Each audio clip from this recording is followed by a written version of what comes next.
tawoɗen ɓe koɓe ngoni e golle gila e jaltingol bagasuji ha e montugol bâchuji ɓen ko ƴettaɓe e golle société kesso mo ɓi fuutanke jooɗi toon to dawla France addani fuutankoɓe Alassane Diobel ko goto e gardiɗo on société ene haalana en sifa e faydagal oɗon société. ɗum ɗo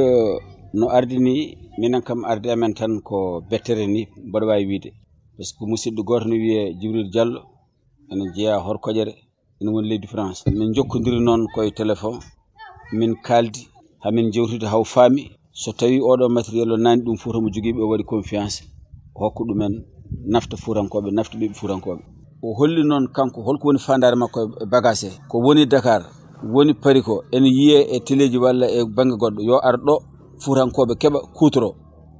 ɓiɓɓe fuurankoɓe kadi aussi liggo hen. hande ɗo ko woni ɗo koko seeɗa kono so société o dogui ma ƴettu hewɓe jiihen koye mumen so Allah jaaɓi. matériel o ne moni omo waɗi basuji omo waɗi tappiji omo waɗi maquettaji omo waɗi kala kone sinka événement omo waɗi. ko société garɗo gam wallide sukaɓe e golle woni ustude chômage e nder diwan Matam. donc fandare nde tan ko kala cohluɗo so inde mum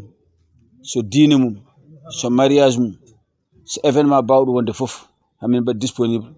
eyyi ma waɗ créé emploi. eyyi min cohli sukaɓe hewɓe so tawi min cohli par exemple complet ko famɗi ko foof min ƴetten yimɓe 10 walla 10 ko fawi te so tawi ko par journalier keɓat journalier moƴƴo so yeehi kadi encore plus omo waɗa avancé plus min cuusa plus min waɗa embauché. Souleymane Diallo kamne ko hen gollat holliti faydagal on société baɗɗo fannuji kala tawi ko jaaduɗo e jamanu. minen komi passe partout min karan tan e lugol basuje